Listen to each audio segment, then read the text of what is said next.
আশা করি তোমরা সবাই ভালো আছো। দেখো, আজকে কিন্তু বুদ্ধিমত্তার আজ যে 4টে থিওরি আমাদের বাদ ছিল সেটা নিয়ে চলে এসেছি। দেখো, তোমরা কিন্তু প্রচুর পরিমাণে দেখছো ভিডিওগুলো, আর অনেকে প্রচুর পজিটিভ কমেন্ট করছো, দেখে খুব ভালো লাগছে। অনেকে বলছো যে স্যার আর্টসের ক্লাসগুলো নিয়ে আসুন সাবজেক্ট ওয়াইজ, কিন্তু দেখো আমি এখন আর্টসের জন্য আলাদা করে টিচার আনতে পারছি না। সায়েন্সের একজন আমার চেনা পরিচিত আছেন, তো তিনি ক্লাসগুলো করিয়ে দেবেন, সেটা সেই জন্য আমি তোমাদের জন্য নিয়ে আসছি। এখন আলাদা করে তোমাদের জন্য কোনো কোর্স ফি রাখিনি বা কিছু রাখিনি, তার জন্য এখানে আমি আলাদা করে টিচার আনতে পারছি না, সেটা একটা খরচ সাপেক্ষ হয়ে যাবে।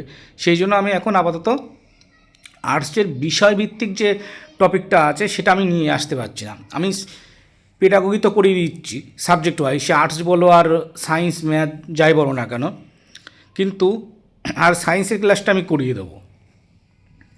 আর্টসের ক্লাসগুলো এক্ষুনি করাতে পারছি না, যদি সম্ভব হয় আমি নিয়ে আসব। এবার তোমরা পেডাগোগি আর সায়েন্সের ক্লাসটা ভালো করে করো, সায়েন্স ম্যাথ, আর বাকি আর্টসেরটা আমি এক্ষুনি বলতে পারছি না। যদি সম্ভব হয় বা সেভাবে তোমরা আমাকে সাপোর্ট করো, তো তাহলে আমি নিয়ে আসতে পারি। কারণ দেখো, পুরো ক্লাসগুলো আমি পুরো ফ্রিতেই রেখেছি, কন্টেন্ট বা পিডিএফগুলো তোমাদেরকে আমি দিয়ে দিচ্ছি। এবার চলো, যারা দেখছো তারা সাবস্ক্রাইব করো পছন্দ হলে, আর যাদের পিডিএফ দরকার তারা আমাকে মেসেজ করো। আমার এই নাম্বার দেখো এখানে দেওয়া আছে, এই নাম্বারে হোয়াটসঅ্যাপ করো, আমি তোমাদেরকে গ্রুপে অ্যাড করে দেবো। দেখো, এবার যে তত্ত্বটা নিয়ে আমরা আলোচনা করছি সেটা হচ্ছে বুদ্ধির ত্রিমাত্রিক তত্ত্ব। দেখবে 4টে ভিডিও আমি টোটাল 8টা থিওরি বলেছিলাম, 4টে থিওরি আমাদের বলা হয়ে গেছে। এবার 5 নম্বর থিওরিটা আমরা করছি। তো এখানে যে থিওরিটা বা তত্ত্বটা সেটা হচ্ছে বুদ্ধির ত্রিমাত্রিক থিওরি। এই থিওরিটা কে দিয়েছিলেন? JP Guilford. প্রত্যেকটা থিওরি কে দিয়েছিলেন সেটা কিন্তু মনে রাখা খুব জরুরি, এটা পরীক্ষায় দিতে পারে। এখানে গিলফোর্ড, দেখো এই যে 4টে টপিক পড়াবো আজ, দেখবে এই খুব সুন্দর, আর খুব সুন্দর বুঝতে পারবে এখান থেকে, ভালো করে দেখো, খুব ভালো লাগবে। দেখো এখানে গিলফোর্ড কি বলছে, কোনো একটি উপাদান বা দুটি উপাদানের মধ্যে সীমাবদ্ধ না থেকে তিনি হচ্ছে 3টি ডাইমেনশন বা মাত্রার কথা বলেছিলেন। এই যে 3টে ডাইমেনশন বা মাত্রা, এই তিনটেকে নিয়েই বলা হচ্ছে ত্রিমাত্রিক তত্ত্ব। এবার ভালো করে বুঝবে, খুব ইম্পর্টেন্ট, কিন্তু একটু ভালো করে বুঝবে, এখান থেকে নানা রকম কোশ্চেন থাকে যে 3টে মাত্রার টোটাল ক্ষমতা, মানে এই যে ত্রিমাত্রিক তত্ত্বের টোটাল কতগুলো ক্ষমতা আছে সেটা হিসাব করতে হয় কীভাবে, আমি দেখিয়ে দেব। তো চলো দেখা যাক 3টি মাত্রা কী কী। প্রথম মাত্রাটা দেখো আমাদের আছে অপারেশান, তারপরে হচ্ছে বিষয়বস্তু, আর তৃতীয়টা হচ্ছে উৎপাদ উৎপাদ উৎপাদন ফল হবে এটা, ঠিক আছে? লেখাটা একটু ভুল হয়েছে, এখানে উৎপাদন বা ফল এটাই হবে। যাই হোক, এবার প্রথম যে মাত্রাটা সেটা হচ্ছে দেখো অপারেশান। এবার এর মধ্যে কয়েকটা প্রক্রিয়া আছে। কি কি প্রক্রিয়া দেখো, একটা হচ্ছে কগনিশন বা জ্ঞান লাভ, সেগুলোর মধ্যে কী কী থাকে? তথ্য চেনা, বোঝা, অনুধাবন করা, এগুলো দেখো। এটা গেল 1 নাম্বার, ভালো করে খেয়াল করো, এটা 1 নাম্বার গেল। তারপরে যে প্রক্রিয়াটা সেটা হচ্ছে মেমোরি বা স্মৃতি। তার মধ্যে কি মেমোরি বা স্মৃতি মানে কি, আমরা কোনো কিছু মনে রাখতে পারি, সংরক্ষণ করে রাখতে পারি, মনে যেটা থাকলো পরে গিয়ে দরকারে সেটাকে পুনরুদ্ধার করতে পারলাম মনের থেকে, ঠিক আছে? এটা গেল আমাদের 2 নাম্বার উপাদান বা প্রক্রিয়া। এরপরে আসছে, দেখো আমি নাম্বারিং করছি, তার কোনো কারণও আছে, এটা ভালো করে দেখো তোমরা। তারপরে আসে ডাইভারজেন্ট থিঙ্কিং বা বিচ্ছুরণমূলক চিন্তা। এর মধ্যে কী আছে? নতুন, সৃজনশীল ও বহু সম্ভাব্য উত্তর তৈরি, এগুলো। এটা গেল কি আমাদের 3 নাম্বার প্রতিক্রিয়া। এরপরে হচ্ছে কনভার্জেন্ট থিঙ্কিং, তার মধ্যে কি নির্দিষ্ট সমস্যার একটি মাত্র সঠিক উত্তর খোঁজা। কোনো সমস্যা দিলে তার একটা নির্দিষ্ট উত্তর খোঁজাই, মানে একটাই উত্তর হয় কোনো একটা সমস্যা থাকলে। তো তো সেটা একটা নির্দিষ্ট সঠিক উত্তরটাই খোঁজা আমাদের, সেটা হচ্ছে গেল কি আমাদের কনভার্জেন্ট থিঙ্কিং। দেখো এখানে কত নাম্বার চলে আসলো, 4 নাম্বার। নেক্সট পেজে আর এখন এখানে দেখো আর একটা প্রতিক্রিয়া রয়েছে, সেটা কি হচ্ছে ইভালুয়েশন বা মূল্যায়ন। যে উত্তরটা খোঁজা হয়েছে সেটার মূল্যায়ন করা। তাহলে এটা গেল 5 নাম্বার পয়েন্ট। তাহলে দেখো আমরা 3টে ডাইমেনশনের কথা বলেছিলাম, 3টে মাত্রা। তার মধ্যে প্রথম মাত্রাটার মধ্যে কতগুলো প্রতিক্রিয়া পেলাম আমরা, দেখো 5টা।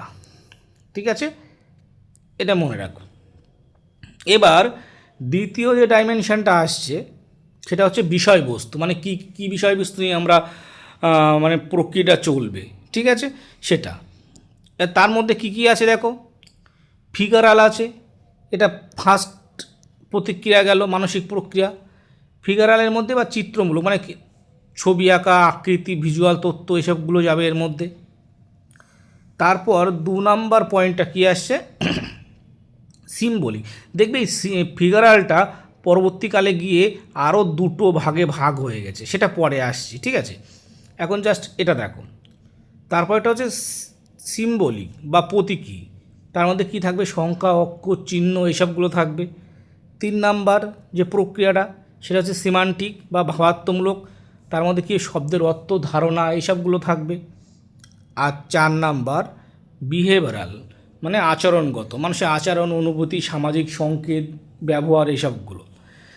তাহলে এখানে দেখো আমাদের এই যে সেকেন্ড মাত্রাটা বিষয়বস্তু, তার মধ্যে কতগুলো প্রক্রিয়া থাকলো আমাদের, 4টে। প্রথমটাই ছিল 5টা, এটাই 4টে। ঠিক আছে, এবার চলে এসো 3টে মাত্রার মধ্যে থার্ড মাত্রা। এখানে কি হচ্ছে, উৎপাদন বা ফল, যে ফলটা আমরা পাবো সেটাই। এবার এখানে কি হচ্ছে, অপারেশন বা বিষয়বস্তুর যে মিথস্ক্রিয়া হচ্ছে। প্রথমটা আমরা পেয়েছিলাম অপারেশন, প্রথম মাত্রাটা, আর দ্বিতীয় পেলাম বিষয়বস্তুর। এদের মধ্যে ক্রিয়া প্রতিক্রিয়া বা মিথস্ক্রিয়ার মাধ্যমে যে এটা পাবো আমরা, ফলাফলটা পাবো, সেটাই হচ্ছে প্রোডাক্টস। ঠিক আছে, এবার এর মধ্যে কি আছে দেখো, ইউনিট আছে, একক, তথ্য বা একক, ধারণা এইসবগুলো হবে। তারপরে কী হবে, শ্রেণী বা ক্লাসেস, মিলযুক্ত এককের গোষ্ঠী। মানে শ্রেণী বলতে কী বুঝি, যে মিল যেগুলো সেগুলো এক দলে চলে যাবে। যেমন যদি বলো যে একটা প্রাণীদের একটা শ্রেণী, তার মধ্যে কী চলে যাবে, গরু, ছাগল থেকে শুরু করে বাঘ, যাই বলো না কেন, যেসব প্রাণী আছে তারা চলে যাবে। মানুষ একটা শ্রেণীর মধ্যে পড়ে। ঠিক আছে, এইভাবে শ্রেণী। রিলেশান সম্পর্ক, মানে এককের মধ্যে সম্পর্ক, বিভিন্ন রকম যে জিনিসপত্র বা এগুলো আছে তার মধ্যে সম্পর্ক। তাহলে কি, সিস্টেম, পদ্ধতি। ঠিক আছে, পদ্ধতি বলতে কি, সম্পর্কের সমন্বিত কাঠামো। আর তারপরে আসছে ট্রান্সফরমেশান, তথ্যের পরিবর্তন বা রূপান্তর। আর হচ্ছে ইমপ্লিকেশানস বা ইঙ্গিত। এগুলো মানে কি, অনুমান, পরে যে জিনিসটা ঘটতে পারে বা কি হতে পারে তার একটা অনুমান বা ভবিষ্যৎ ফল নির্ণয়। এই গেল উৎপাদনের মধ্যে। তাহলে এখানে দেখো কটা থাকছে, 1টা, 2টো, 3টে, 4টে, 5টা, 6টা। ঠিক আছে, তাহলে এখানে আমাদের 6টা পয়েন্ট চলে আসলো। তাহলে প্রথম মাত্রায় আমাদের কী ছিল বলো তো, ভালো করে বোঝো। প্রথম যে মাত্রাটা পেলাম তাতে প্রতিক্রিয়া করা ছিল 5টা, এটা গেল প্রথম মাত্রার ক্ষেত্রে। দ্বিতীয় মাত্রার ক্ষেত্রে প্রতিক্রিয়া করা ছিল 4টে, আর তৃতীয় মাত্রার ক্ষেত্রে আমাদের আসলো 6টা। ঠিক আছে, খুব ইম্পর্টেন্ট, কিন্তু ভালো করে দেখবে। এবার নেক্সট পেজে দেখো, এবার বলছে মোট মানসিক ক্ষমতার সংখ্যা। পরীক্ষায় দিয়ে দেয় অনেক সময় যে এই যে গিলফোর্ডের যে ত্রিমাত্রিক যে বুদ্ধির উপাদান তত্ত্ব, তার মধ্যে মোট ক্ষমতার সংখ্যা কটা। তাহলে প্রত্যেকটা ডাইমেনশানে যে কটা বা মাত্রার যে কটা করে উপাদান পেয়েছি আমরা, তাদের গুণফলটাই হচ্ছে টোটাল ক্ষমতার সংখ্যা। তাহলে দেখো প্রথমটাই কত পেয়েছিলাম আমরা, 5টা। তারপর দ্বিতীয়টাই 4টে, আর তৃতীয়টাই 6টা গুণ করলে কটা হচ্ছে 20, আর 6 গুণ করলে 120। এটা এটা হচ্ছে প্রথম অবস্থায় ধরা হতো। পরে গিয়ে কি হয়, এই যে ফিগারাল বলতে কোনটা বলো তো? চলো একবার একটু এগিয়ে পিছিয়ে যাওয়া যাক, তাহলে বুঝতে পারবে। এই যে এই ফিগারালটাকে দুটো ভাগ করা হয়েছে। কী ভাগে ভাগ করা হয়েছে দেখো, ফিগারাল কিসের মধ্যে আছে? দ্বিতীয় বিষয়বস্তুর মধ্যে। এটা 4টে ছিল প্রথমে, কিন্তু পরে ফিগারালটাকে ভাগ করে দেওয়া হয় কটায়? দুটো ভাগে ভাগ করা হয়। একটা হচ্ছে ভিজুয়াল আর একটা হচ্ছে অডিটরি। মানে যেটা শুধু দেখা যাবে সেটা ভিজুয়াল, আর যেটা শুধু শোনা যাবে সেটা হচ্ছে অডিটরি। তাহলে এই যে 4টে ছিল দ্বিতীয় মাত্রাতে, সেখানে এই ফিগারালটা ভেঙে দুটো হয়ে গেল। তাহলে টোটাল এখন কটা হলো? 5টা। তাহলে প্রথমটাই 5টা হয়ে গেল, পরেরটাই 5টা, তারপরেরটাই গিয়ে কটা? 6টা। তাহলে 5 5 25 আর 6 কত? গুণ করলে 150 হচ্ছে। মানে প্রথমে দেখো আমাদের 120টা ছিল, পরে ফিগারালটাকে 2 ভাগে ভেঙে দেওয়ার জন্য মানে ওই ক্ষমতার সংখ্যা বেড়ে কটা হচ্ছে? 150টা। জিনিসটা ভালো করে বোঝা গেল? তাহলে এটা কিন্তু ভালো করে মাথায় রাখবে। হ্যাঁ, মুখস্থ করে তো যাওয়াই যায়, কিন্তু যে জিনিসটা তুমি বুঝে নেবে সেটা আর ভুলবে না তুমি। যতটা মুখস্থ না করে কনসেপচুয়াল তুমি মাথায় রাখতে পারবে, তত বেশি তথ্য মাথায় রাখতে পারবে, পরীক্ষায় রেজাল্ট তত ভালো হবে। সেই জন্য এত কিছু বলা, নাহলে তো এমসিকিউ করে দিলেই হয়ে যেত। এবার চলো একটা উদাহরণ দেখা যাক। খুব সুন্দর করে এখানে দেখবে একটা উদাহরণ দেওয়া আছে। এই উদাহরণটা এবার সুন্দর করে বুঝবো। উদাহরণ কি বলছে? Divergent thinking. আগে দেখো ডাইভারজেন্ট থিঙ্কিং মানে কী ছিল, চলো আগে দেখে আসি ডাইভারজেন্ট থিঙ্কিং মানে কী ছিল।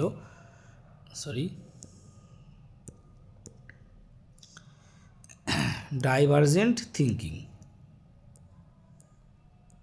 দেখো ডাইভারজেন্ট থিঙ্কিং মানে কি? নতুন বা সৃজনশীল কিছু একটা করা। তাহলে আমাদের এখানে ডাইভারজেন্টের এখানে কী হবে দেখো, নতুন বা এখানে হচ্ছে নিউ কিছু একটা করা। ঠিক আছে, এটা নিউ লিখে রাখছি, সৃজনশীল কিছু একটা করা। সিমান্টিক কন্টেন্ট মানে কী ছিল? শব্দের অর্থ বা ধারণা। ঠিক আছে, তাই নতুন কিছু শব্দ। তাহলে এখান আরেকটা কিন্তু রিলেশন মানে সম্পর্ক। তাহলে এই তিনটে যদি একসঙ্গে হয়, তাহলে যে জিনিসটা তৈরি হয় সেটা হচ্ছে শব্দ ধারণার মধ্যে নতুন সম্পর্ক আবিষ্কার। মানে কি ডাইভারজেন্ট মানে কি? আমি শিখেছি নতুন কিছু আবিষ্কার করে দেখানো। সিমান্টিক মানে কি? শব্দের। আর রিলেশান মানে সম্পর্ক, মানে নতুন কিছু শব্দ বা ধারণার মধ্যে কী হবে? সম্পর্ক আবিষ্কার করা। তাহলে এই নতুন মানে সৃজনশীল কোনো লেখা, এটা করতে গেলে দেখো তিনটে এখানে উপাদানের যোগফল হয়ে কিন্তু আসছে। তাহলে গার্ডেনের তত্ত্ব বোঝা গেছে। মানে কোনো একটা কাজ তুমি যখন করছো, তখন তার মধ্যে কোন উপাদান বা কোন বুদ্ধিমত্তার মাত্রা কাজে লাগছে, সেটা কিন্তু এইভাবে ভেঙে দেখানো হয়েছে। এবার দেখো কনভার্জেন্ট মানে কি? দেখো আর একটা উদাহরণ দেওয়া আছে। কনভার্জেন্ট মানে কি? একটা নির্দিষ্ট উত্তর খোঁজা। ঠিক আছে। সিম্বলিক কন্টেন্ট মানে কি? সিম্বলিক কন্টেন্ট কী ছিল দেখা যাক একটু, মানে সংখ্যা বা অক্ষর। ঠিক আছে। আর ইউনিটস মানে একক। তাহলে এর থেকে এই তিনটে একসঙ্গে যুক্ত হয়ে কী হচ্ছে? কনভার্জেন্ট থিঙ্কিং মানে কি? একটা নির্দিষ্ট উত্তর খোঁজা। সিম্বলিক কন্টেন্ট মানে কি? সংখ্যা বা ধারণা, মানে এটা বোঝাচ্ছে অঙ্ক বা অন্য কোনো বিষয়। আর ইউনিট মানে একক। তা মানে একটা অঙ্কের একটি নির্দিষ্ট সমাধান বার করলে যে ধারণাগুলো কাজে লাগছে সেটা হচ্ছে এই তিনটে ধারণা। তাহলে প্রত্যেকটা কাজের মধ্যে কিন্তু বিভিন্ন রকম মানে গিলফোর্ডের তত্ত্ব অনুযায়ী কিন্তু আমরা কি করছি, কোন কোন তত্ত্বগুলো বা কোন কোন উপাদানগুলো মিশ্রণে সেই কাজটা হচ্ছে, সেটা কিন্তু গিলফোর্ডের তত্ত্বের সাহায্যে ব্যাখ্যা করা যাচ্ছে। বোঝা গেল? এবার চলো তত্ত্বটার গুরুত্ব। আশা করি তোমরা সবাই খুব ভালো করে বুঝতে পেরেছো। এই তত্ত্বটা কিন্তু খুবই ইম্পর্টেন্ট। মানে দেখতে পাচ্ছ তো কত সুন্দরভাবে গিলফোর্ড এই তত্ত্বটাকে উপস্থাপন করেছেন।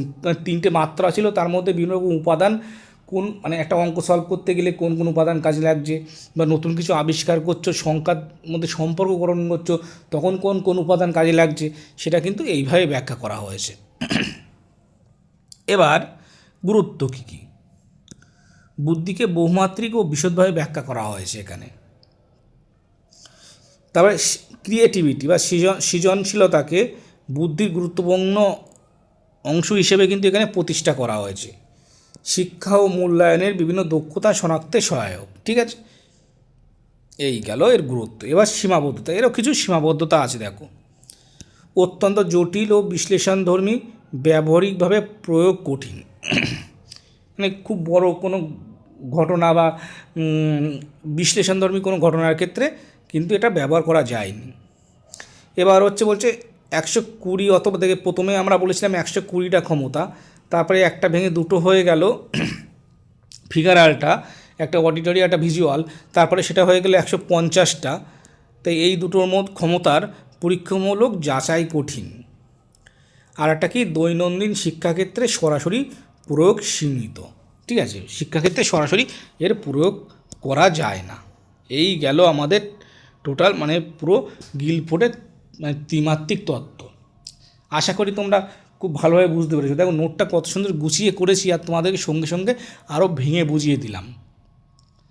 একবার অন্তত যদি মন দিয়ে দেখো, আর মোটামুটি পড়তে পড়তে একটু নোট করে নিলে বা কিছু নিলে, যদি পিডিএফ দরকার হয় আমার কাছে চেয়ে নিলে, তোমাদের কিন্তু প্রিপারেশনটা খুব ভালো লেভেলের চলে যাবে। ঠিক আছে, তো আজ এই পর্যন্ত থাক। পরে এইরকম টোটাল আরও 2-3টে ভিডিও আসছে। 8টা তত্ত্ব মোটামুটি কমপ্লিট হয়ে গেলে আমরা এর উপরে, এই বুদ্ধির তত্ত্বের উপরে MCQ নিয়ে চলে আসবো। ঠিক আছে, তাহলে নেক্সট ভিডিওতে দেখা হচ্ছে।